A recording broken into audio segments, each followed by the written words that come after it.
મહારાજ, પાવાગઢની પ્રતિક્રિયા આવી છે ટ્રસ્ટની કે જે મૂર્તિઓ જ્યાં હતી સ્થાપિત કરી દેવાશે, પુનઃનિર્માણ જે મંદિર હતું તે કરી દેવામાં આવશે. હવે રોષ શાંત થશે કે નહીં?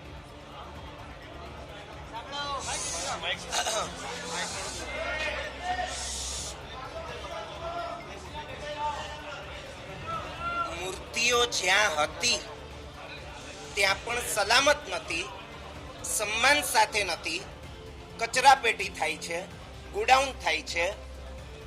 જૈન સંઘને એમના ભગવાનની જગ્યા કાયમી રૂપે આપવામાં આવે અને ત્યાં જૈન સંઘ સન્માન સાથે એ ભગવાનને પ્રતિષ્ઠિત કરીને એમની પૂજા અર્ચના કરી શકે, એના માટે 4 વર્ષથી અમારી માંગણી ચાલુ હતી. આ તો તમે તોડ્યું અને એમાંય ટુકડા થઈ ગયા, એને તમે કઈ રીતે જોડશો? છતાં તમે ત્યાં એ જગ્યાએ ગોઠવી દો, તોય અમે તો ત્યાંના ત્યાં જ છીએ.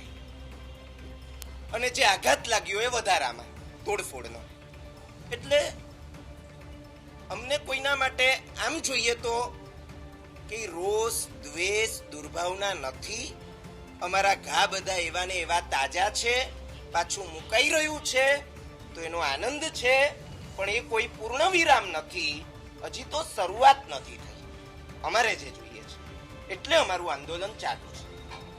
હાલ જે માંગ યથાવત રાખી છે તેને લઈને શું રણનીતિ છે? જો સમાધાનની પ્રોસેસ એક ચાલી રહી છે, સમાધાન નહીં થાય તો આગળની રણનીતિ શું રહે છે? વિશ્વાસ છે, સારા માણસો સારા સ્થાને બેઠા છે, અમને જરૂર ન્યાય મળશે.